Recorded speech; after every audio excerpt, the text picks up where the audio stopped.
Carpentry by NJT is based in the western suburbs and has many years of experience to assist you in sourcing any and all of your carpentry needs. Carpentry by NJT are great supporters of local soccer clubs in Melbourne's western suburbs, including ambitious State League One outfit Sydenham Park Soccer Club. Home Builders Corp, meanwhile, is a Melbourne-based construction company by the same owners with more than 15 years' experience. Home Builders Corp specialises in new homes and unit developments. With attention to detail, they work to the highest standard to satisfy their customers with a very quick turnaround. For further details about how either Carpentry by NJT or Home Builders Corp can help you, contact owner-manager Nick on 0410 576 018 or via email at nick@homebuilderscorp.com.au. Carpentry by NJT and Home Builders Corp are the proud major sponsors of the Football Out West show.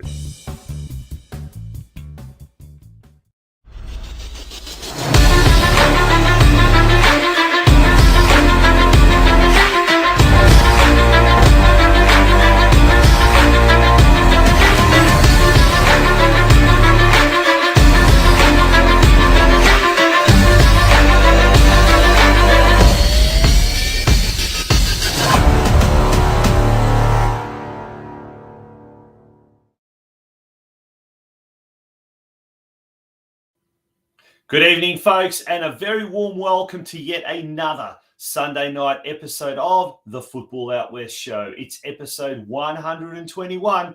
It's our fifth season, and who can believe how time flies by ever so quickly. My name's Tonchi Prusek. It's an absolute pleasure to be here with you tonight. And boy, in this World Cup week, Women's World Cup week, isn't the action hotting up all over the state? And indeed, tonight we will be taking a very, very special look at the NPL1, NPL2 and NPL3 divisions. And to do that with me, as he does week in, week out, Steve Curtin. Good evening, Steve. How are you? Yeah, good evening, Tonchi. Thanks for having us on again tonight. What a big Sunday night it is. We wouldn't be anywhere else. And a big thanks, as always, to our sponsors, Carpentry by NJT and Home Builders Corp. And a big thank you to you, the viewer, who is tuning in, or the listener, if you're listening on Spotify sometime tomorrow or the day after that, perhaps. But thanks for your company. I'm looking forward to a really big show. And it's been a great weekend, Tonchi. Friday night, it was started off in the best possible way. Got to have the night off commentating and go down to Marvel Stadium and be a part of that record-breaking crowd, 50,600 people watching the Matildas against France. I had a very exciting game at NPL Victoria yesterday, but we'll come to that. But Heidelberg and Avondale played out a very aggressive and attacking brand of football by both sides. That was exciting afternoon. And then, another good day today with the sun out as well, Tonchi. But how are you? Mate, it's, as we said, football is just hotting up at the moment. There is action aplenty, both at the top of the competition standings and at the bottom of the competition standings in all of the divisions. We're going to tonight take a comprehensive look at NPL1, NPL2 and NPL3, as well as cast our eyes on NPLW, Men's State 1 and State 2, as well as a lot to get through. We'll also be looking at some of the news that's happening as well around the traps, and we'll touch on that Friday night. Record-breaking crowd, wasn't it, Steve? We'll touch on that. But before we move on to the news desk, mate, who are our guests for tonight? Yeah, three great guests tonight. We'll start off. Our first guest is from Green Gully Cavaliers. It's their midfielder, Gianluca Iannucci, who they had a good win last night against Hume City to keep the pressure on for that spot in the finals race that they're racing head-to-head with Altona. And from Kingston City, and aren't they going well at the moment? A really good result for them on the weekend. CON TANGALAKIS, the coach, and also a familiar figure on the Football Out West show, Mark Sultana, the president of Caroline Springs, George Cross. And in the NPL3, they are on a really good winning streak. So looking forward to speaking to Mark and finding out more about that. And they're doing very well, Tonchi. Yeah, I tell you what, we constantly go on about the competition of chaos, or the chaos competition, NPL2. but NPL3 is getting very, very exciting there as well. And I'll tell you what, there was some more than exciting results or unexpected results in the NPL Victoria competition as well. So, folks, hang on to your seats, buckle yourself up. We've got a massive show for you tonight, and we're going to get straight into it after this very, very short break. Don't go away. You are watching and tuning in to the Football Out West show. Carpentry by NJT is based in the western suburbs and has many years of experience to assist you in sourcing any and all of your carpentry needs. Carpentry by NJT are great supporters of local soccer clubs in Melbourne's western suburbs, including ambitious State League One outfit Sydenham Park Soccer Club. Home Builders Corp, meanwhile, is a Melbourne-based construction company by the same owners with more than 15 years' experience. Home Builders Corp specialises in new homes and unit developments. With attention to detail, they work to the highest standard to satisfy their customers with a very quick turnaround. For further details about how either Carpentry by NJT or Home Builders Corp can help you, contact owner-manager Nick on 0410 576 018 or via email at nick@homebuilderscorp.com.au. Carpentry by NJT and Home Builders Corp are the proud major sponsors of the Football Out West show.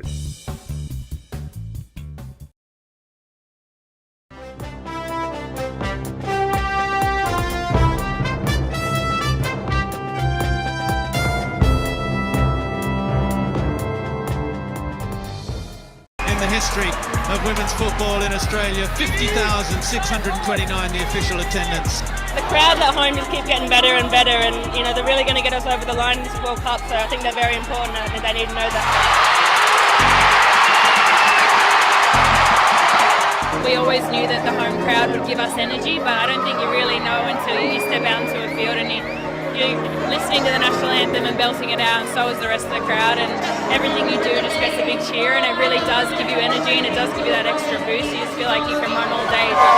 Great getting everyone around, sold out stadium, good influence on all the girls, great seeing everyone here, good vibes, good people, up the Aussies!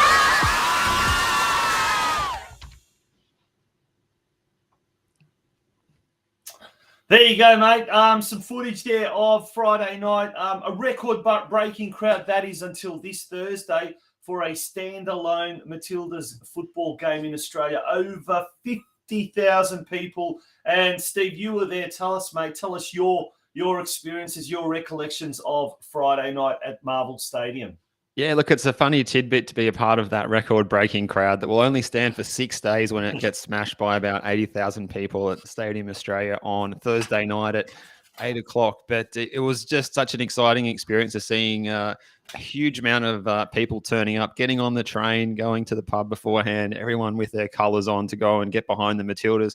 And to think, you know, it was, I think 21 years ago was the first time I saw the Matildas live. It was at the Tom Flood Sports Centre in Bendigo in front of 2,600 people. And that's probably a friendly estimate of what the crowd was there that day too. The team's come a long way, and they deserve all of the media attention that they're getting, and they've got to perform under pressure. And that's what they did. It was it was a professional sort of performance against the world number 5 team coached by Hervé Renard, who's just come across from working in the Men's World Cup in Qatar with Saudi Arabia. Big job, for him leading his team into this World Cup and then into the Olympics next year as well. But look, I think we performed pretty well. We got better as the game went on, and just as part of a spectacle, the noise and the crowd and the atmosphere, there was just so many young faces in the crowd and knowledgeable young faces too. There was a couple of kids in front of us that could pick out every player, despite the fact they're on level 1, and it was a shocking vantage point to actually see what was going on out there. So do take any analysis I have from the game with a grain of salt. But look, a really good occasion. What were your thoughts, mate? I didn't want to watch it live. I had basketball commitments, believe it or not. My daughter plays basketball on a Friday night, and I actually had to be the scorer. So that is very, concentrate very on what was happening. Yeah, very stressful. But anyway, look, I did catch the highlights afterwards, and look, as you said, polished performance. I was really, really impressed just with the application. Like, it's a massive crowd. They haven't played in front of that big of a crowd on home soil, and you would have thought, oh, maybe they possibly could quite easily have been intimidated by the occasion. But no, as you mentioned, it was a professional performance. A lot of these ladies do play in Europe, at some of the highest leagues in Europe. So it was a brilliant effort. From a local point of view, I was great to see Kyra Cooney Cross in action there, playing full game. She's an absolute gun, only young, but still very young. But look, Fowler coming on at the in the second half, scoring. And what a well taken goal by Mary as well. Yeah. It's fantastic first touch and left footed finish. Put it all down to those gloves that she had on. I think that was the key there, when she had those gloves on when she came on as the sub. She was always going to cause problems. But yeah, looking at that starting lineup, it looks like a lot of those spots that were as selected on Thursday night are probably nailed on. Probably the questions, does Claire Polkinghorn have room to come back into defence, and does she have the fitness? Because Claire Hunt was really good in central defence with Kennedy, and we did go to 3 centre backs with Lewick and Polkinghorn later in the game when we were protecting it. So we might see that if we're winning against Ireland on Thursday night. Maybe Tony G will go to 3 at the back, and there's plenty of improvement, I think, in players like Ali Carpenter, who is still on the comeback trail from that ACL injury. Caitlin Ford and Sam Kerr in attack. Ford looked fantastic. She could well be one of the players, if not the player of the tournament. Ironically, the goal came after Ford and Kerr were subbed off. Courtney Vine showed some great pace down the flanks, and Katrina Go's looking strong as ever in the centre of midfield. She was the real dominant player in there. Cooney Cross getting more into the game as it went on. Mackenzie Arnold looks like she's locked down that goalkeeper's position there. That's going to be hers. And then it's a matter of, who do we have coming on to make the impact off the bench? A lot of fans of Alex Chidiak out there in the footballing community. Didn't get to see her come on. That was a little bit disappointing, but maybe we'll see her at some point. And Kaya Simon as well, who's still not 100% fit. The word is that when we get perhaps maybe to a knockout game and we need some experience, and give her a few more days to find her match fitness, she will be getting involved at a key moment, perhaps in a game off the bench as well. Yeah, absolutely fantastic prelude to or curtain raiser to the World Cup. It all kicks off this Thursday, 8 p.m. Australia, Ireland, as you said, Steve, a sold-out crowd. And look, it's good to see that, everyone is jumping on board. The media, the mainstream media, who've been so slow to jump on board, have started coming on board. And look, they're up to their old tricks, Immediately the next day, I think I was reading an article where they were saying, the ratings, it doesn't compete to AFL, and it was just marginally bigger than the NRL and blah, blah, blah. And I'm thinking to myself, look, any excuse that they can to either jump off the bandwagon or criticise. But, put that aside. It was great to see, in the social media platforms, all the social media platforms, people taking entire teams to the game. People, not just girls, not just young female footballers, but boys and men and what you're not going along to the game. True. Yeah. There were so many squads of players in their club, local club beanies and things like that, getting around and representing. It was good to see. And I honestly believe the football community, and I talk about the football community, the parents, the players, the coaches, the administrators, the spectators, the fans, is going to grow. It's going to grow as a result of this Women's World Cup, and we're just not ready for it. We haven't got the number of coaches. We don't have the infrastructure. We don't have the playing fields. We're just going to get absolutely flooded. But I'm just hoping that there'll be a flow-on effect, and various tiers of government will turn around and say, well, we need to now just pull the finger out and start supporting football a little bit more, because we are the most participated team sport in Australia, nationally, and we get such a minute percentage of funding. And I just pray, I do hope that will translate into just a complete turnaround in Australian society. Let's call it that. But that's right. Well, the legacy of the tournament's important, and you just feel that not putting any more pressure on the Matildas than there already is. But the further they go into the tournament, the more that argument will get stronger and stronger. So let's wait and see what happens in the coming weeks. And we certainly wish Tony G and the team all the best, because they're going to do great. They've put the work in, and the whole nation's behind them. Yeah, now a rather significant occurrence over the last few days has been the fact that Football Australia have released the domestic match calendar for next year. And it's very interesting about this is they've actually allowed what they call a placeholder or placemat, if you like, between March and October of next year for a proposed national second division. Now, obviously, Steve, that doesn't mean that the competition will run from March till October, but it could. But it just means that in that period, there has actually been an allocated period set aside for the National Second Division. So fingers crossed we're going to see the highly anticipated National Second Division do kick off next week and next year. And that's something that we can talk with our guest tonight, the president of Caroline Springs, George Cross, Mark Sultana, who has been a regular on this show. But also overnight, mate, over in Perth, West Ham United took on a very young, very youthful Perth Glory. They defeated Perth Glory 6-2. Tottenham Hotspur is on its way as well. So that is going to be also, that's happening this week over in WA. And a big announcement, by the way, one of our sister podcasts, the Auscrow Soccer Show, which is normally on Wednesday, will not be airing this week because my co-host, Ante, is flying all the way over to Perth, probably hoping to get a scoop with either Mile Jedinak or Ivan Perisic, who is travelling Ange Postecoglou's squad to WA. So exciting. It is.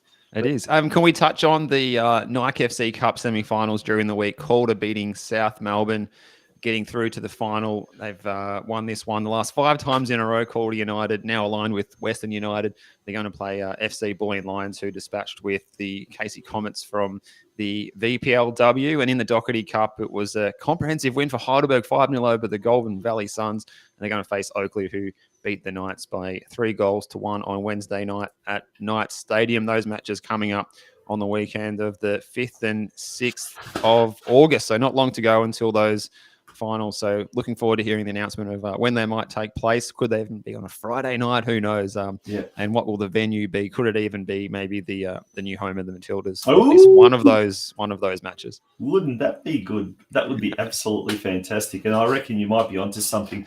We're going to take a very quick break, a jingle break, so to speak. When we return, it's time to look at the NPL Victoria competition. We're going to have our very first guest, Green Gully youngster GIANLUCA IANNUCCI. I hope I pronounced that correctly, but he will correct me if need be. Folks, don't go away. It's the Football Outwear Show. Strap yourselves in. As I said, it's a big show coming up. And on the other side of this very short jingle break, we've got the NPL Victoria competition.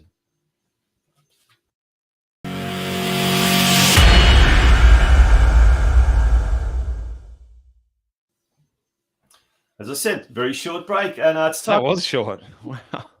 It's time to look at the NPL Victoria. Oh, I was going to leave the room. Oh, were you? Sneak out and come back? No chance. Luckily, you didn't. Steve, have you got the results of the latest round of matches there? Yeah, we do. So we'll look at the matches. So this is from the NPL 1. We've got the table on the screen for you. And we'll start with the matches that have just been completed this afternoon. The Knights getting an important one, a 2-1 win against Moreland City. After the disappointment in the Doherty Cup in midweek, they were on the score sheet within 8 minutes with Kieran Bramwell getting a drought-breaking goal for him. Jaden Brown leveled things up on what was a double-edged sword kind of game for him. He was eventually sent off on 87 minutes after John Albano had scored the winner on 80 minutes. So the Knights getting an all-important 3 points and holding on to that spot on 4th on the table ahead of Port Melbourne.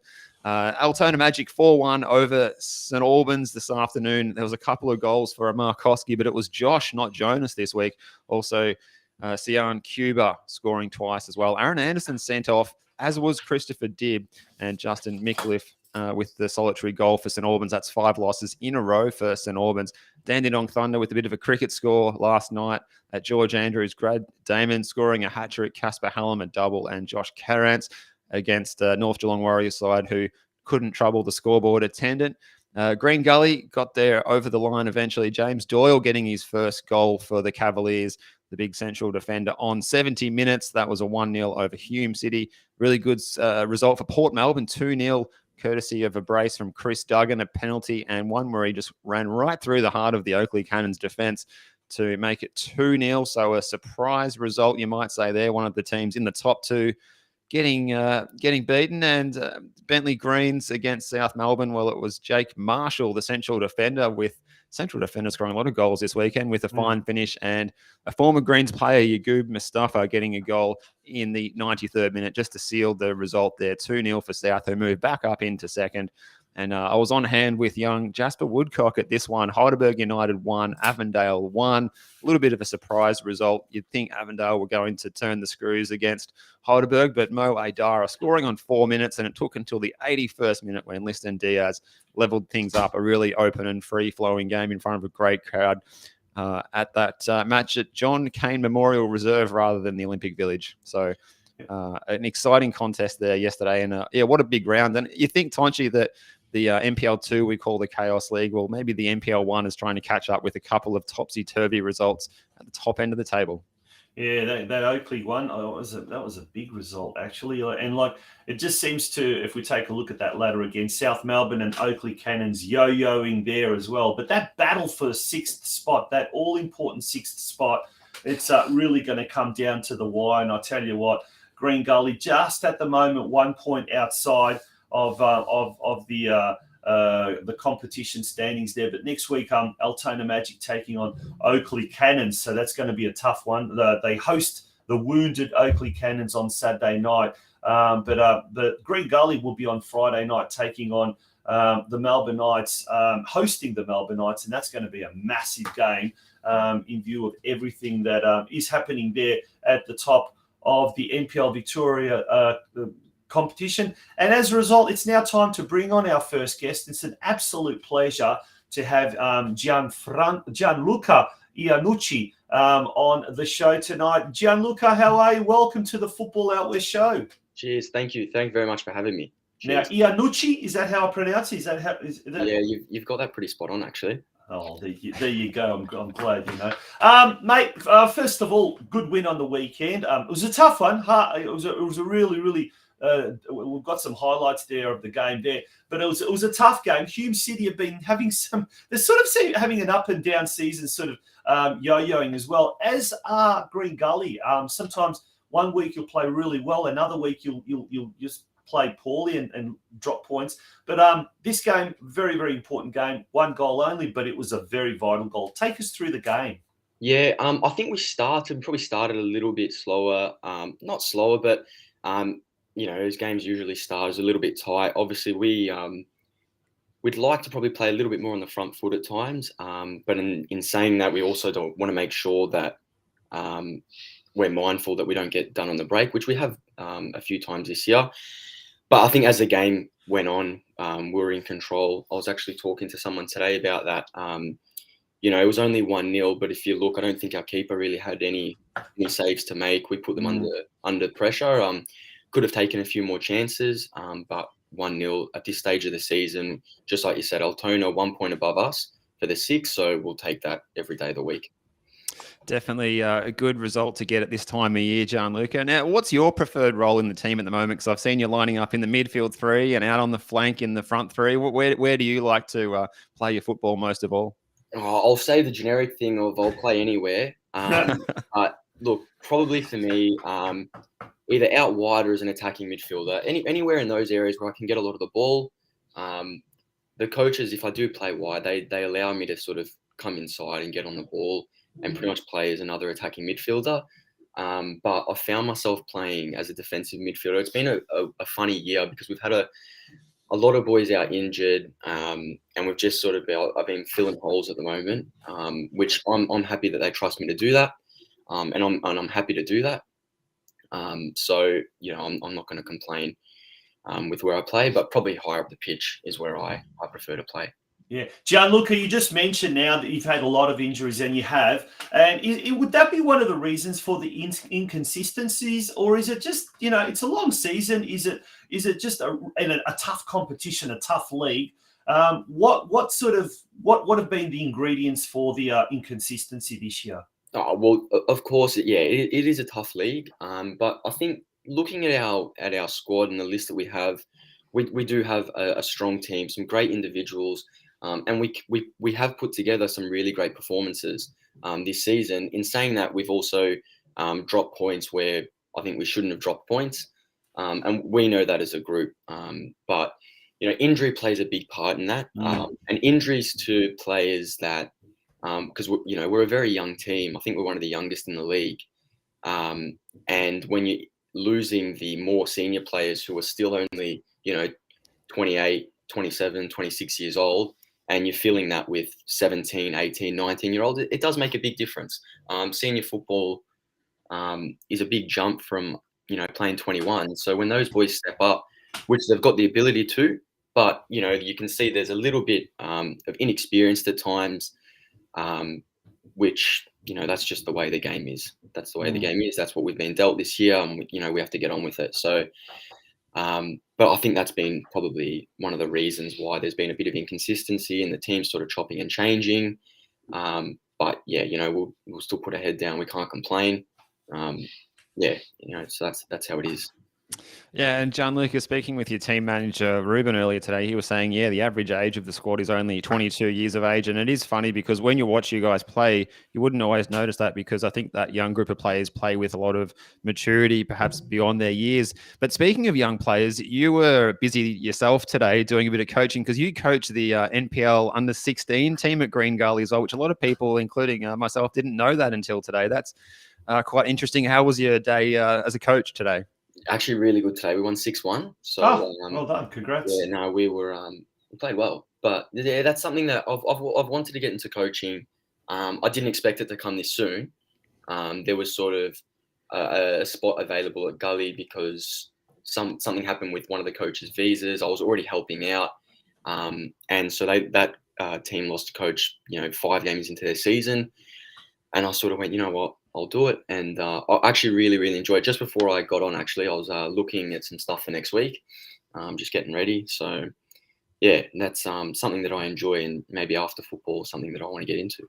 Yeah, excellent. You got a definite fan there. Chris Valla says, Gianluca Iannucci, great person to have at Green Gully. Great to see him giving back by coaching juniors. So, absolutely. It's always great to see active players getting involved in coaching. And I'll tell you what, certainly... no doubt your boys appreciate that, and they've repaid you with a good win today. Now, looking ahead, you talked about looking ahead to next week. Green Gully hosting Melbourne Knights at Green Gully Reserve on Friday night. Now, look, not only is it a Western Suburbs derby, and games between these two teams goes back, to the 70s and 80s, but now it's not just bragging rights, I guess, up for grabs. There's a lot more. Obviously you're playing for the 6th position that leads to the finals. How are you going to approach this week's game being such a crucial game to your hopes? Probably the same way we've been approaching, the last few weeks. I think it's fair to say that North Geelong and Moreland, especially Moreland, disappointing results. So there was a big emphasis that, if we want to make finals, which that's what we set our goal at the start of the year, then we need to start approaching every session. We need to turn it up. We do work really hard on the training track. The coaches put in a lot of effort. The staff put in a lot of effort. And we also match that with our effort that we put in. But, that's all pointless, I guess, if you don't turn up when it matters. And in a game against Melbourne Knights, who are always there for the battle, we've got to match that and go beyond if we want to take anything away from the game, because they're having a really, really good season. They're playing good football, so we can't treat it with any disrespect, which we shouldn't. And we've got to be at our best if we want to get points from this game, and give ourselves the best chance of playing finals. Yeah. So, yeah. Yeah, and also in the comments as well, Noel Bernardo, your teammate, is a big fan of your work as well, Gianluca. But now you're someone who's played in in Australia's top flight at Melbourne Victory in the past, and in the Asian Champions League and this kind of thing. Does the national second division, is that something that excites you about the prospect of maybe playing in that competition in the future? Yeah, certainly. And I think, Gully are a club that are obviously aspiring to get into that division. So, they're starting to, I think in the back plan, maybe if that does go ahead. So, I'm happy with where I'm at. And I'm hoping that Gully get into it, because I really, really enjoy being at this club. So I hope that they can get into that stage. And it's really exciting. Obviously, you've mentioned before that they've set the calendars for next year of when it might possibly be. So, already starting to sort of plant seeds of like, okay, well, what's next year going to be about? What are the commitments that are going to be made? Because, a lot of players aren't full time. People have jobs, have commitments outside of football. So I think Gully's in a good position where a lot of the boys are still young and still wanting to be professional footballers. So we've still got the option for a lot of us where we can commit to that. So if they do get in, I think Gully's in a really good place with the players that we have available for that next year. Now, something I really wanted to ask you, Gianluca, is obviously you're coaching and playing there. And look, we will, for a while anyway, we won't be able to have maybe a full-time national second division, or maybe we will. But let's say in the interim, while we get to that stage, is that an idea for clubs to maybe look at the idea of, getting players on a full-time basis, but when they're not playing, they're also doing things like maybe administration or management at the club, or maybe they're doing things like coaching or even technical directors, and that way they're not only, I guess, playing, but they're involved with the football club, and hence being able to then have a full-time role at the club. Is that something that, you think is feasible? And is it something that you, as a current player who is coaching, is that something that excites you, like that type of proposition? 100%. Look, for me, I love football. So if I can be around football all the time, then I will. So, and I understand that not everyone's like that, but I think it's a really, that's actually a really interesting thing. And I think that's a positive thing that clubs can start doing, is getting people involved with the football club. I know for myself, in doing it, what it's done is, I've made a commitment to the juniors of our club. Yeah. At the start, I was just helping around with not just the 16s, but other age groups. And it's returned in now, they come to our games and they know me, they know my face, they want to be there, they want to come and support. And they're sort of, we're getting more people to games, more young kids to games, which is, what we want as a club at Gully. Because, sometimes there's not many people there. But, now there's, a few more kids are coming to games. It's a good environment. And I know that, and I've spoken to people where they want senior players to, every now and then put in, get players to help out with the juniors, whether it's coaching, maybe once a month, or just showing their face, something as simple as showing their face around the club. I think that's important because it's still not professional environments. Look, I come from the country. And my club was very close from juniors all the way to seniors. Yeah. And that's sort of the environment I grew up in. And I guess that's why I am the way I am, where I want to, if I'm part of this football club, I want to commit to this football club. Yeah. And I think. Where'd you grow up? Which town? Cobram. Okay. Yep. Yeah. So the big club there was Cobram Tigers, wasn't it? Yeah, it was. Yep. Yeah. So they're one club now. Yeah. So that's sort of probably where my background sort of has molded me to what I'm like. But I think it'd be good if, not just Gully, but a lot of clubs could get people involved and senior players that can make, further commitments to the club. It's good for the kids as well, because at the end of the day, they're the future of the football club. Yeah. And I think that's something that could be really positive moving forward. I think we're onto something, fellas. Yeah. I think we're onto a groundbreaker, I tell you what. Yeah, that's one of the best ways, I think, to bond the junior and the senior systems of any football club. And like you mentioned, Gianluca, growing up in the country, Tonchi and I, regional Victoria is at heart as well. And certainly relate to what you said about your time in Cobram as well. But what are your memories of junior football up there? And do you think we do enough to ensure that more country-based players are making the grade? My memories, geez, I left when I was 14, but my memories before that, well, I was lucky enough to play in a grand final with them and win. I actually picked, I think, to play in that grand final, then to go to one of the state championships, which I was probably the bottom age. And I was like the last emergency, and someone got injured.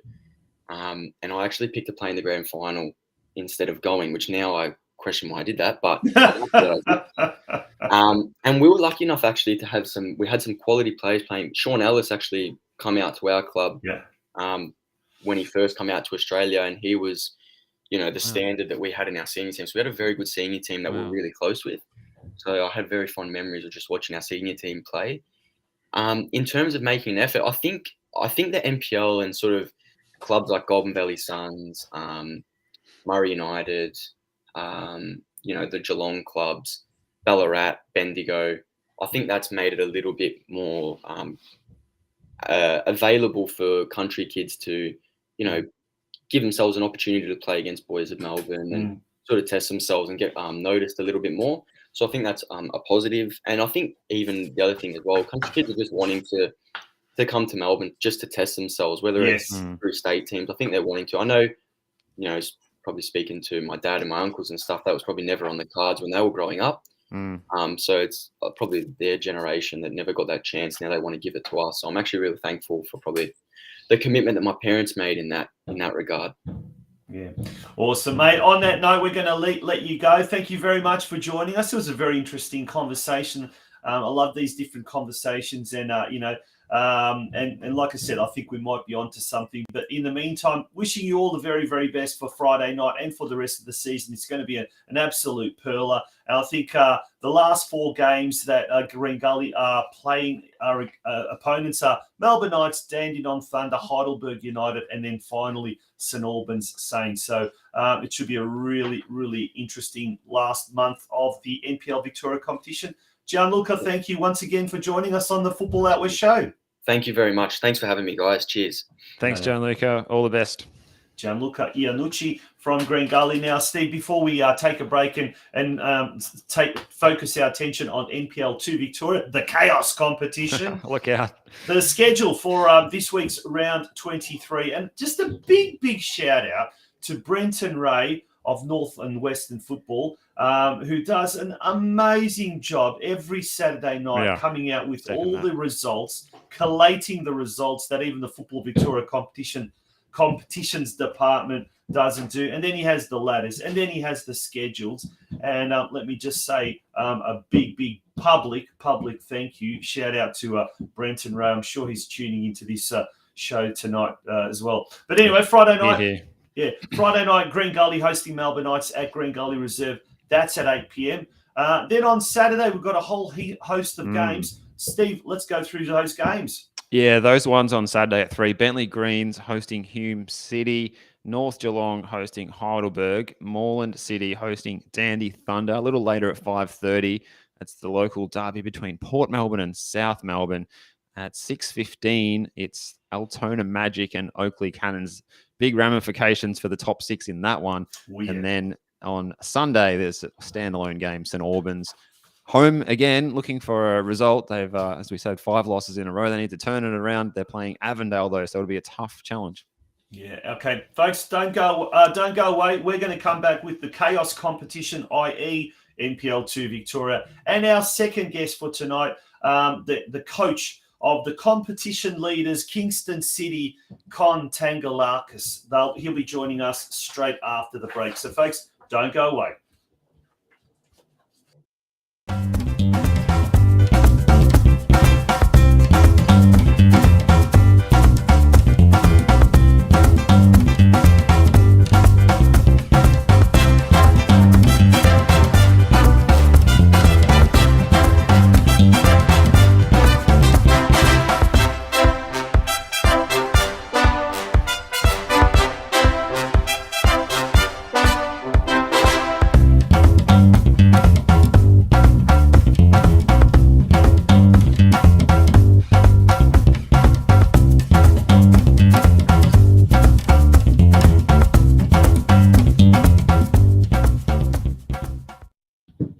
That's right. The game of two halves airing live tomorrow night from 8 p.m. and it will be simulcast live on the Football Out West Show Facebook pages and YouTube channels. And on this week's show, last week, the Football Victoria came out with a launch. It launched its regional football review. And we'll be talking to the president of the Geelong Rangers Football Club, one of the biggest clubs in the Geelong region, Tim Santalucia, about that. And also, unfortunately, the club was hit by some acts of vandalism not that long ago, and we'll be finding out all about what has gone on there. Also, we'll be talking to a young Geelong girl currently playing the NPL2 competition. We'll announce that a little bit later on.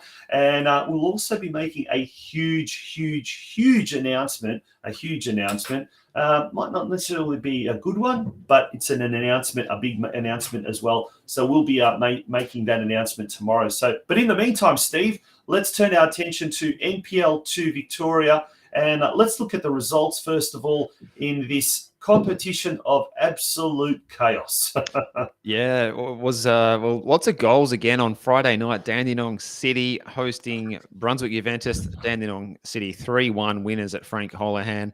Pascoe Vale went down to Northcote City at CB Smith Reserve after opening the scoring.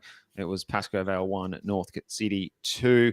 A good result at their arch rivals, or at least as it were this season, at Kingston City getting a 2-0 win over Preston Lions at BT Connor. Moving on to those matches that took place yesterday, it was 1-1 between Brunswick City and the FC Bulleen Lions. And speaking of Lions, Eastern Lions getting a 1-0 win against Werribee City. Manningham United were beaten at home at Petty's Reserve 4-1 by Melbourne City. And Western United got themselves back on the winners list at City Vista this afternoon against Lang Warren. And as you can see there in the table, if you're watching the on-screen version, Kingston City and Dandenong City, those two teams got good wins on Friday night, leading the way from Western United and the Preston Lions. They're very close there. 2 points separate the top four sides, and with only two teams able to gain promotion, all eyes will be on around 23 this weekend. And that kicks off on Friday night when Brunswick Juventus hosts Western United at CB Smith Reserve. And one other Friday night game, Northcote City taking on Preston Lions, who have been struggling somewhat. That game at John Cain Memorial Park. And then we've got 3 Saturday games, Steve. Let's go through them. Yeah, those matches coming up on Saturday. We've got the Eastern Lions hosting Brunswick City at Gardeners Creek Reserve down at Lawton Park. It's Lang Warren hosting Manningham United Blues, and Melbourne City hosting Werribee City at Parade College. Moving on to Sunday, Kingston City and Dandenong City, a top-of-the-table clash. That's Sunday at 4:45 at the Grange Reserve at Clayton South. There's going to be a few people there at that one, I fancy, Tonchi. Yeah. And speaking of big crowds, and speaking of big crowds, the following day, there's Monday Night Football at the Veneto Club. It's FC Bulleen Lions hosting Pascoe Vale, and both of those teams pretty keen to get some points on the board there. So there'll be, I'm sure, another big crowd there on Monday night too, supporting both of those teams. There's, just every week throwing up lots of exciting fixtures. Yeah, now it's time to call on our next guest now.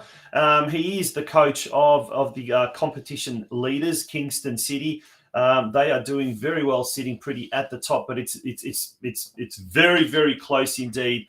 It's Con Tangalakis, and I'm hoping Con is there. Con, are you there? No, doesn't look like we've got Con. We'll play a little bit of footage while we wait for Con. We've got to play a little footage of the Preston Lions game on the weekend. This is the Preston Lions and Kingston City game played on Friday night. Another good crowd. It was just Kingston just seemed to be doing really well. And we may have Con on there. Con, are you there? Hi, gentlemen. Welcome to the Football Out West show. Great to have you on the show. Con, we've got some footage there of Friday night's game. Take us through the game and how you saw it as the coach. Well, first of all, big game, huge game. A lot to play for. The big stakes involved for both teams. The difference, I think, the pressure was nowhere near as we weren't as much pressure on as probably Preston has. Keep in mind that we were almost relegated last year, so the boys are having a year where it's all about enjoying themselves and getting the points. And if we continue our drive the way we've been going, if something goes wrong, again, we've had a stellar year. So take it to perspective at the change room. I didn't put pressure on the boys whatsoever. It was all about enjoying the game. A decent crowd. We tend to lift in games like this, like the FFA Cup. We knocked out South Melbourne. We're good at when we have to turn up, and that's exactly what happened. The boys were up for it. They were up for the challenge. We were always first to the ball. We won a lot of our tackles, second balls. We had a really good structure. We put away our chances when they had to be put away, and then we leave with the 3 points. And Con, last time you played Preston back on your turf at the Grange, it was a real thriller that went right down to the wire. This time, as you mentioned, as you described the game, the way it went, a goal in each half, Stavridis and Paul Quall in the second half with his goal. Not quite so edgy your seat this time. Do you feel that you're travelling a little bit better than last time you faced Preston at this time now? Well, we probably are travelling a lot better, but in saying what you just said, if Preston, our goalkeeper actually made some, spectacular saves, probably could have been just as close this time as well. So I wouldn't say that football by no, but we were just the lucky that our chances were we took advantage of, and we kept a clean sheet. But as far as the game is concerned, I think it was just as exciting as the first round. We'll just concede the second goal there as well. And look, we've seen Moreland City really struggle in NPL. We've seen North Geelong struggle in NPL. They were the two teams that really got there in the got promoted last year. And is Kingston City ready for promotion? Is a club in the background starting to, obviously you can't sort of count your chickens until they've hatched because there's still 4 or 5 games to go. But is the club already starting to plan next year in the event that the club is promoted to NPL? I don't know about planning for next year in case we go up, but what we have done, Gus and myself, is a lot of the signings that we've brought in are players that potentially can stand up in NPL. So, I'll give you an example. One of the boys, the Japanese boys that's gone back now, that tore his hamstring off the bone, was a 22-year-old, can play NPL.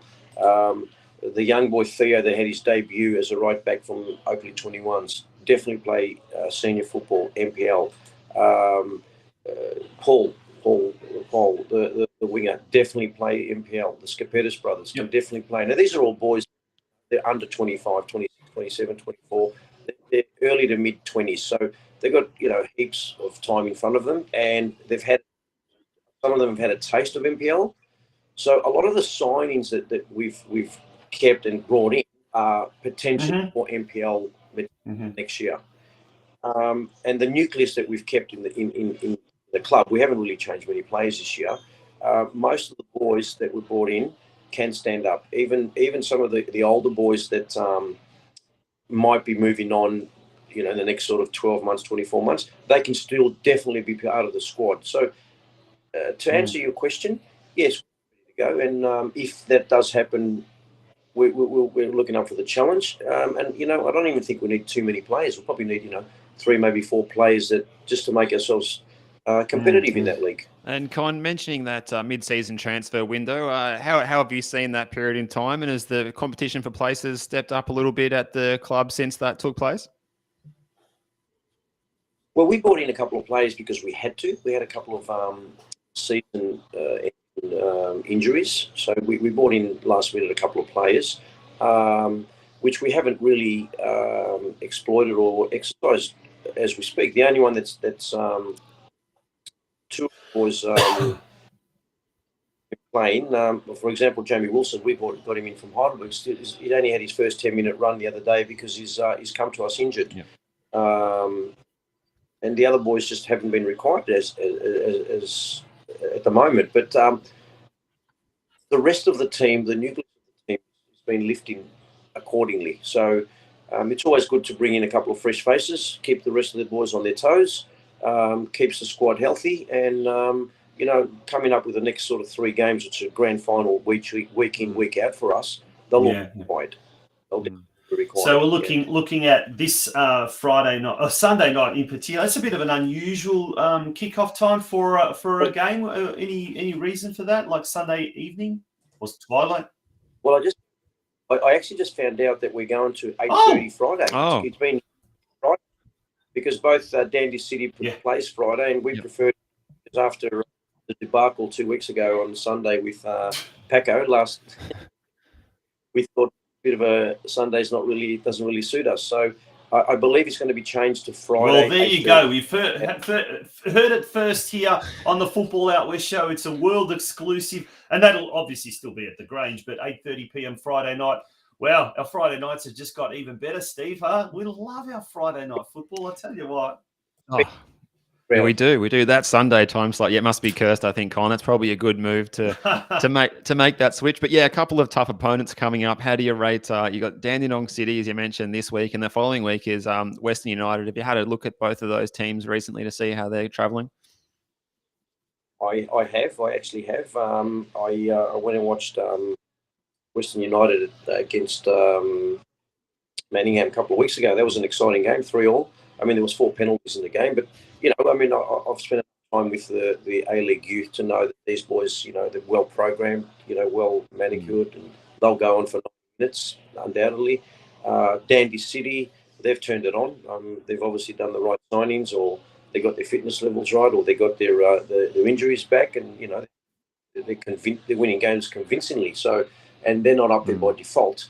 So, the next 2 games for us, we said the three challenges were Preston, Dandy, and Western United. So, and even if you go a bit lower, like up until all the way, I think the top 5 can all win the championship this year. No doubt at all. But yeah, huge game for us on Friday, massive game, and we're looking forward to it. We're looking forward to a big crowd. I think that's what lifts our team. That's gets the adrenaline going on our boys, and they get excited, and they produce their best football. Well, I'll tell you what, the last 4 weeks, we just spoke to Gianluca Iannucci from Green Gully and said the last 4 weeks are going to be an absolute cliffhanger. But yeah, I think our favourite league and the competition of chaos, as we deem it, is going to really produce a grandstand finish. Well, mate, we're wishing you all the very best for the weekend coming and the rest of the season. Before you know it, it's the season's going to be over, and then we'll be hanging out for the next season. That's for sure. Pre-season, yeah, it felt like it was only yesterday. That's exactly right. Like how quickly it just goes. It's just insane. Insane, all right, yeah. And it's congratulations, you guys are doing good on you. Thanks, Con. Thanks very much, Con. And as are you, and thank you very much for joining us again, or returning to the Football Out West show. Anytime, gentlemen, anytime, and I hope to see you guys for a That sounds great, Con. Oh, that sounds very, good. very tasty. Keep up the great work, mate. All the best. Good on you. That sounds very, very tempting. That's tempting. I've never actually been to the Grange Reserve, the Kingston's home ground. No. It's not in the heartland of the Football Out West territory, you could say, but I'm willing to travel for some good footy scran, some good stuff out of the local canteen there that might get us there. And I have seen some of those matches live streamed down there that look very frenetic and high octane, and good atmosphere there with those home fans. So absolutely, yeah. Look, we might have to get the Football Out West team bus down there soon. We have to buy one first of all in order to be able to do that. We're going to take a break very, very shortly. We've got a very short break. When we do return, it is time to look at NPL3 football, and we're going to. It's like a joke. Today, our guest list today is almost like the start of a joke. We've had a player, we've had a coach, and now we're about to have a president. It's like a player, a coach, and a president walk into a bar. The player says, anyway, that's... we are going to be speaking to the president. So we've spoken to the player, we've spoken to the coach, And next on is the president of Caroline Springs, George Cross, Mark Sultana, who's always a welcome guest on this show. And he'll be coming to us live from City Vista Reserve, I think, later after this short break. So, folks, don't go away. We've still got a lot to cover tonight, that's for sure.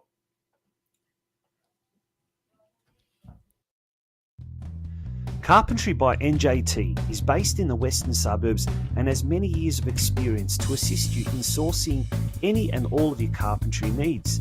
Carpentry by NJT are great supporters of local soccer clubs in Melbourne's western suburbs, including ambitious State League One outfit, Sydenham Park Soccer Club. Home Builders Corp, meanwhile, is a Melbourne-based construction company by the same owners with more than 15 years' experience. Home Builders Corp specialises in new homes and unit developments. With attention to detail, they work to the highest standard to satisfy their customers with a very quick turnaround. For further details about how either Carpentry by NJT or Home Builders Corp can help you, contact owner-manager Nick on 0410 576 018 or via email at nick@homebuilderscorp.com.au. Carpentry by NJT and Home Builders Corp are the proud major sponsors of the Football Out West show. Welcome back to the Football Out West show. And before we actually do speak to our next guest, the president of the Caroline Springs, George Cross Football Club, we'll be taking a quick look at the NPL2 competition. But before that, I do need to address a comment from the comments section. Kevin Thuma says Santino Mamoni, I reckon Tonchi Prusak should come to the Corio Soccer Club versus Whittlesea Rangers football game on Saturday. I would dearly love to. Unfortunately, I've got NPL commentary commitments out at Elco Park, North Geelong, taking on Heidelberg United, and there's about 3 blockbuster games happening in Geelong, possibly 4 this Saturday. There is this weekend coming, and Steve, it's like this, isn't it? This weekend's just finished, and already you're looking forward to next weekend.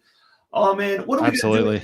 What are we going to do in 4 weeks' time when the NPL and state leagues finish? Oh my god! Well, I've got an idea of what I'm doing at that point in time, but I know. Yes, we'll talk about that in the coming weeks. But mate, let's turn our attention to the NPL2 Victoria competition. This is becoming very exciting as well. That battle for the 4th position, the coveted 4th spot. But let's go through the results of some of the games that have been played this week in NPL Victoria, NPL2 competition. Yes, indeed, Tonch. Well, there's some high-scoring games again. So we'll start off Saturday afternoon, Alamein 3, South Melbourne 3. Sydney Allen with a couple of goals. Also Vaki on the score sheet for Alamein. Caitlin Pickett, Taylor Christensen, and Brianne Reid all scoring for South Melbourne, who were, of course, knocked out during the week in the Nike FC Cup semi-final. Burundara Carey Eagles, well, they just continue their winning ways, 4-0 against a somewhat hapless Southern United, although you might have expected an even more lopsided scoreline looking at the table there. Aquino with a hat-trick, Margot Rabin also scoring for the Eagles, while Kite on the score sheet for Southern United. And the match that was in progress this afternoon, the halftime score I saw was Heidelberg 0, Calder 1. We might have a full time. We do, now. Mate. We do. We've got a full time score just come through, and Calder United settle down, folks. Don't get too excited. Those in the western suburbs. Oh, Heidelberg United 0, Calder United 6. Calder United. Thank you, Alex. That's wow, they really come in with a wet sail there, did Calder. They are hitting form at the right time of the season. Tomorrow night, there's one game to go at the Veneto Club, FC Bulleen Lions against Box Hill United. Hard to even pick a winner in that one. I'm going to go for a draw. Well, with Calder United now displacing Box Hill United in the top 5, so Calder United now, as a result, have moved into 4th spot with 25 points. It's a must-win game for Box Hill United. They really, really need to win this game. But Bulleen Lions, if they want to stay in touch with the top team, Burundara, it's a must-win game for them. They're 5 points behind with 2 games in hand. If I tell you what, that game has got the hallmark of a ripper clash tomorrow night there at David Barrows Stadium. Monday night football, Bulleen Lions taking on Box Hill United, folks. Do get out there if you're in that area. That kicks off at 8:15 p.m. So what a finish to the NPL2 season we are having as well. But mate, it's time to turn our attention now to NPL3 Victoria competition. Well, the fight for top spot has just got all the more exciting after the weekend just gone by. If we look at the ladder, let's go through the results, and then we will bring our guest on and we'll talk about what is happening at the top of the competition standings. But let's go through the results of NPL3 Victoria. Yeah, so look, some mixed results again this week. This is the Chaos League Elect, I think. Can we call it that? It's trying to compete with NPL2. And it's doing its best. It's doing its best. So some of those results from the weekend, we had Box Hill getting the 1-0 over Beau Morris, Doveton 3-0 on the road at Essendon Royals, North Sunshine 1, Melbourne Victory 0, 1-1 between Nunawading and Geelong, a 4-1 win for George Cross. That's 10 wins in a row for them as they defeated the Goulburn Valley Suns, who had been knocked out of the cup in midweek. And today it was 4-0 for Ballarat City, who were willing their way out of that relegation space with another great result there. They can't stop scoring goals. They got a clean sheet again today at home. Is there 3 or 4 wins on the trot for Ballarat City? Probably as many as 4 now. I know, yeah. Ever since Michael Trigger's returned. Anyway, they defeated Burundara Carey 4-0. All of the goals in the first, I think, half or the first 50 minutes or so there. So a flying start there, and player coach Michael Trigger on the score sheet again. We might have to get him on the show soon, I think so, because there's some good things happening there. They got the form of a top of the table team. Yeah, if we go through the round 3, round 19 games for NPL3 this weekend. Beau Morris taking on Caroline Springs George Cross on Saturday. Goulburn Valley hosting North Sunshine Eagles in Shepparton. Also on Saturday, Doveton taking on Box Hill United. Burundara Carey Eagles taking on Geelong. And then on Sunday, Ballarat City take on Essendon Royals. And if we bring that ladder up again, goodness me, this could be very interesting. Unfortunately for Ballarat City, they've got a really bad goal difference. But fortunately for them, they are running into some red-hot form. And I tell you what, a win on the weekend will make things very interesting with, 3 games to go thereafter. And then Melbourne Victory taking on Nunawading City. Both those teams drop points this weekend. That game is on next Sunday at Epping Stadium. But what do you make of that, Steve? I think this could be the new Chaos League. This is going to be a crazy finish, particularly at that lower end of the table as well, because you've got teams who've dropped off a bit. You've got teams who've found form, namely Ballarat City. And, some of the other clubs that have been drawn. Beau Morris has got themselves out of the relegation zone, and then Geelong and Essendon Royals have found themselves at the wrong end of the table at the wrong time of the year. So it's going to be a real battle to keep an eye on there, and at the top of the table as well with Victory and George Cross going at it. It's excitement plus. Yeah, absolutely. Well, to tell us what is exactly happening in the new, what do you call it? The new Chaos League 2.0, maybe. 2.0. I'm not sure. It's probably a working title. We'll have to convene in our Football Out West team bus to discuss what to call it, mate. I think. Yeah, that's exactly right. Let's bring on our next guest, the final guest for tonight. He's the president of the Caroline Springs George Cross, Mark Sultana. A very, very excited Mark. Welcome back to the Football Out West show. Always a pleasure to have you on the show, Mark. How are you? Yeah, great. And you can hear me nice and clear? Oh, absolutely. Yeah, we can even see that big smiley face of yours. And you've got lots of reason to smile. 10 wins on the trot. Yeah, look, exciting. We break records. I think we set new records for all the club. And I think it's just important to understand how many people have bought into this football club, not only from our coaching team, but the players. And a massive shout out to our supporters and sponsors who have literally given us the willpower to obviously succeed and hopefully continue and continue this wonderful journey. So it's been amazing. And where do we find you tonight, Mark? It looks like you're backstage. You got the curtain behind you there. Are you at home? Are you down at the club? What's happening? No, I went to the club to see Western United play against Langwarrin today, and then obviously just got home and fed the dogs and settled in to love what I would do most on a Sunday evening and watch football out west. Guys. Oh, that's great. What a great existence that you lead there. Now, tell us a bit about the match day experience for everyone who was there yesterday for your match against Goulburn Valley Suns in the men's. Was there a big crowd there? It looks like I can see many in the background. Was there any special festivities happening? No, I just think everyone's bought in. Like I said earlier, I think the atmosphere was just amazing. It was one of those real special nights again where old and new supporters. It's crazy, guys. It's and look, what we do. You like to sort of validate it for everybody. It's not just for us in terms of the board and administrating and the coaching staff and players. It's very much a huge effort and experience for all the George Cross fans that have been wanting this for a long time. So it's quite rewarding. I've got to say to you, I literally am on a high at the moment. Look, we haven't achieved the result yet, but we're certainly striving. Breaking club records for 10 wins in a row is something that shouldn't be looked upon lightly. It's hard enough winning one game, but winning 10 in a row and obviously putting us back in the title chase is a huge testament to the whole George Cross family. The players are amazing. They're brutal. Eric's again. What can I say about Eric? He is quite methodical about how he goes about things, and obviously the players love being coached by him. And Peter Kauke, his team manager, who runs around looking after all the players. And then you've got the supporters that come into the rooms after it. I think last night we couldn't pack any more into the dressing room. It was just euphoric, really, to be quite frank.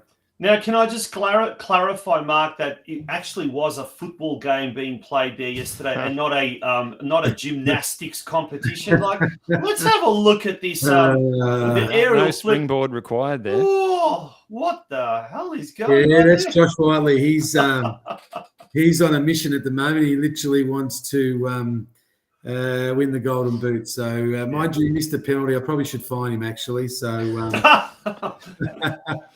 But yeah, look, I wanted to come on just to, again, you've got to really express the enjoyment and how proud we are as a group of people at George Cross. Yes, I mean, people talk about our facility and everything, but you've also got to be able to execute it. So, you've got to bring everybody together, and the juniors are buying in, and the women's program's going well. Obviously, we were promoted into state one, which is, again, slightly a different experience for the women's team, but like everything, you've got a bit of time and try and grow the program, try and be supportive as much as possible. But I think, when you're a club like ours, there's obviously a lot of expectation, but it's probably, how you tone it down a little bit. And, there's a lot of sense of excitement. But look, we haven't done the job yet. We're very keen. I was there more to congratulate the club about, again, breaking another record of the club. Like they said, these things don't happen lightly, and you've got to do it with a lot of good people around you. And I've got to say, I'm very much in love with our fans at the moment. I can't tell you how exciting and what a buzz of a stadium it's become. So, and we're live streaming it, which is really good. We've got a lot of international people watching our games. Look, it's how can I say it? I think you've got to be able to congratulate everybody, and you've also got to, somewhat still fly under the radar a little bit because we are still second. But endeavour is that we've got a game up our hand, and hopefully we can win that. And as someone's saying on the text there, Mark will shout drinks. Well, I think I shout drinks often enough anyway, but that's okay. But Mark will shout drinks, and a big shout out to Alex Sivkorovsky, who does a great job by commentating the games there, and who's also one of our colleagues in the NPL commentators scene as well. But Mark, we spoke earlier in the show how the domestic match calendar or domestic calendar by Football Australia has been released, and there's a placeholder period, if you like, there for a national second division between March and October. What's the latest news with regards to that? Where are we at with that? Well, I believe it's definitely starting in March. It's hence why I think you've seen that that post. I mean, the other post that came out is obviously that they're not going to run with the normal NPL3 promotion and situation where 1 and 2 would automatically go up and 2 and 3 would play 11 and 12 in NPL2. That was sent to us. I got an email the other day saying that's now off the cards, off the table in a sense. So it looks like it's going to happen. I mean, like I said, we opted to, not facilitate further conversation in and around that. I don't think as a club we're really right there yet. I think the growth of George Cross, as we can all see, I mean, we were sitting on top of the ladder during COVID, and then that was taken away. But then we obviously got promoted from State 1, and we're certainly contesting very hard and diligently in around trying to execute promotion into NPL2. But I think the National Second Division will change a few things. I think there'll be an interesting change with NPL1. Obviously, NPL2 looks like those that are in the relegation positions may survive for the sake of keeping numbers up there if 3 or 4 teams from Melbourne obviously go into the National Second Division. Look, I'm excited about it. I think it's important. I think the growth of our game is quite important. I mean, if we can't literally grow this game on the back of a Women's World Cup, we've got yes, 100%. I'll be honest. As a president, I think we've got to, like I said, I always talk about the product at George Cross. And don't get me wrong, guys, I was blessed to have George Cross with history where we can, continue our brand and rebuild that brand and do what we do. But I mean, seriously, if we can't grow the game from not only female and male participation, and like you said earlier in the telecast, Tonchi, about local governments, state governments and federal governments understanding that there is room for growth. I think, clubs like Preston and myself at George Cross and where we'll be upgrading facilities in that area. And, I think there is an appetite for change. I think there's an appetite to find that balance in football. And if we as a group of people can't participate and obviously push the brand, and that's football brand, after this World Cup, well, then we've got serious issues. So, what do you think, Mark, on that topic? What do you think could potentially hold us back from really growing the game significantly? You know me, mate. I don't mind being controversial, but I've got to say to you, I think the management across a number of parts of our game need slight reviews. I won't say massive reviews. I think there's an instance where, again, communication in and around changing promotion and relegation 6 games out from the season being completed somewhat questions integrity, right? So I've got to be a little bit careful, but I'm also supportive of Football Victoria because I'm one of those people that could or don't mind saying a few things that may help. I don't think we're here to criticise. I think we're here to probably broadcast what somewhat annoys us to some degree. I think if you see the ability to rebuild brands, and I'd like to keep going on about George Cross, its brand and its history, and its but history is history. We've also, like I said, we're here to build new legacies and set new records and do all those things for the club so the history continues on. But we certainly have a disconnect in what I, like I said to you, in the communication side, how someone can make a decision 6 games out from now. That could be on the back of NSD. Well, if that's the case, present that to us and say that there is thought process in and around the now NSD situation. So these are the parameters that we're working within, and I think again, those clubs in NPL3 probably wouldn't be upset with what was said, to be quite honest. Yeah. Steve.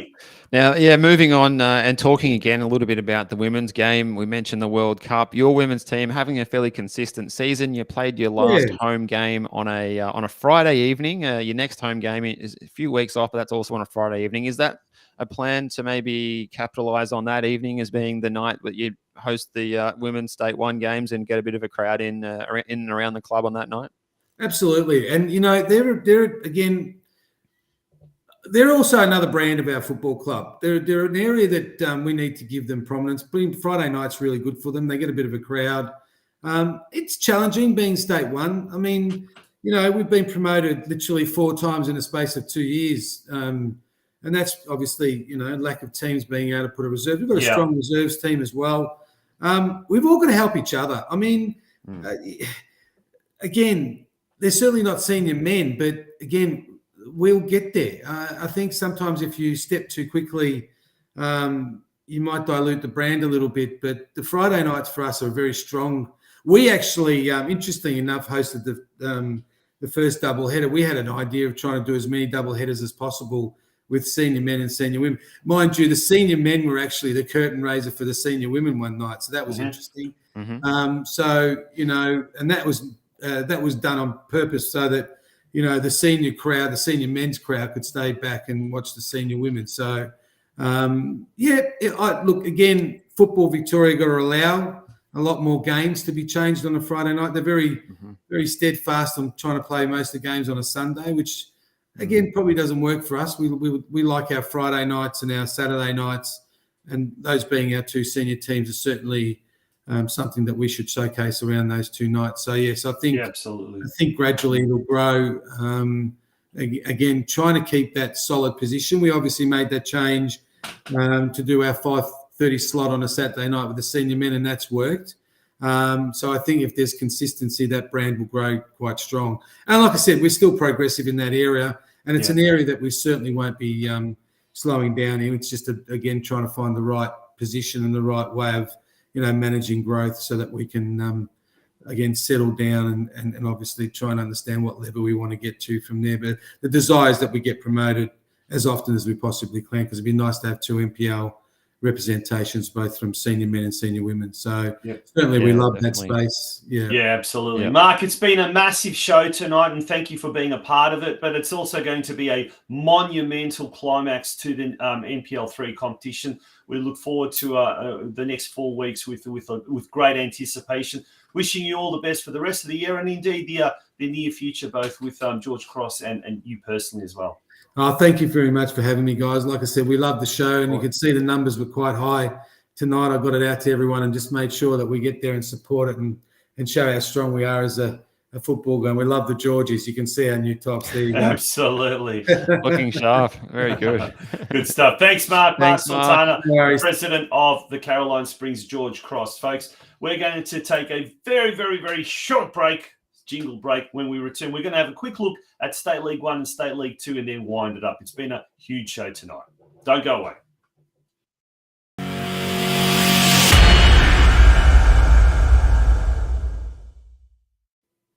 Well, it certainly conjures up interesting debate about what is going to happen with all the leagues. Will there be league restructures if the National Second Division is off the ground, and 2, 3, possibly 4, maybe even more Victorian clubs are accepted into the NSD. Obviously, that means there's going to be a lot of vacancies and a lot of teams that initially were going to be, relegated. They'll be saved, but it will obviously have a flow-on effect to the lower league competitions.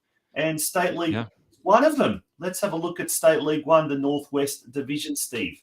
All right, so running through those results on the weekend quickly, we had to kick us off. Whittlesea Rangers 5, Whittlesea United 1. Yarraville Glory 1, Keilor Park 0. Brimbank Stallions 1, Sydenham Park 0. Upfield 0, Corio 3. Altona City 1, FC Strathmore 0. And Westgate 3, Banyule City 1. Altona City sitting pretty at the top of the table, Tonchi. They are. They've got a game in hand, and they're 6 points clear. So they certainly look like they are going to be the team that automatically gets promoted. And if there is a restructure because of movement at the very, very top, well, teams like Sydenham Park and possibly even Westgate may have an opportunity to get promoted. But looking ahead to round 18 games this weekend, we've got Upfield hosting Brimbank Stallions on Friday night. Whittlesea United taking on Yarraville Glory on Friday night. Then on Saturday, Corio taking on Whittlesea Rangers. FC Strathmore at home to Banyule City. Keilor Park taking on Altona City, bottom versus top. And Sydenham Park taking on Westgate. They are the games in State League 1. Moving along to State League 2. And there's the ladder. Clifton Hill. They're on top, but they lost on the weekend. Steve, tell us about all the results of round 17. Yeah, round 17 saw these results as follows. Epping City 0, Western Suburbs 2. FC Clifton Hill 0, Mill Park 1. Hoppers Crossing 0, Albion Rovers 4. Laylaw United 2, Geelong Rangers 1. Westvale Olympic 2, Altona East Phoenix 0. And Hume United 0, Altona North 3. And as you say, Clifton Hill and Western Suburbs both on 38 points, leading the way at the top of the table in the State 2, with Geelong Rangers and Epping City at the wrong end of the table at the moment. Yes, Altona North, by virtue of that win, leapfrogged the Geelong Rangers out of the relegation zone. And, well, like as we said, we just don't know what is going to happen with all this possible league restructuring happening. But we do know what's going to happen next weekend in round 18 action. Fourth last round of the season. Friday night, Altona East Phoenix host Albion Rovers. They're at Paisley Park. Altona North are at home to Clifton Hill on Saturday. Mill Park hosting Epping City. Western Suburbs at home to Hoppers Crossing. On Saturday, Geelong Rangers taking on Westphal Olympic at Myers Reserve. Myers Reserve was the subject of some vandalism, which resulted in some copper wiring from their floodlights being stolen in the middle of the night. Unbelievable. Yeah, unbelievable. And it's not the first time it's happened. It's happened on several occasions in recent years. If you want to find out more about what happened there, tune into the Game of Two Halves podcast tomorrow night at 8 p.m. because the special guest on tomorrow night's show will be the recently appointed president of the Geelong Rangers, Tim Santalucia, and Hume United taking on Laylaw United at Laura Douglas Reserve on Saturday night at 7 p.m. to round out round 18 in the NPL State League 2 competition. But that pretty much brings us to the end of the show. Thursday night, Women's World Cup kicks off, and then Friday night, so many games. Saturday, can't wait for next week. And it's that early time slot as well, because while we're on at 8 o'clock against Ireland, it's Norway playing against New Zealand at 5 p.m. So I might be trying to get home early from work to see the opening, the first kickoff of that one at 5 p.m. Eastern time. Good double header of football on Thursday night. Might have to just get a little spot on the couch, a bit of a groove in there, ready to go in advance. Yeah, with this cold weather, once you get a groove, it's very hard to get out of the groove, if you know what I mean. Folks, thank you so much for being a part of this week's Football Out West show. It's been an absolute pleasure having you all here with us. And remember, if you would like to support the show that supports your sport, if you'd like to advertise your business, or if your club would like to sponsor an episode on the Football Out West show, look, do get in touch with us. You can get in touch with us via email at footballoutwest@gmail.com, or send us a private message via our Facebook page, and we'll get back to you as quickly as possible. We'd love to have you support our show, but it'll also support your show. This is as much your show as it is our show. Folks, That's it, Tosh. Maybe we could even get a live show to end the season. Who knows? Yeah, Who knows? that'd be great. Wouldn't that be good? It is the 19th episode. So, yeah, we're starting to, it's very, very close towards the end of the season. We'd like to have, we'd like to have 30. At the moment, we are scheduled to have 25 episodes.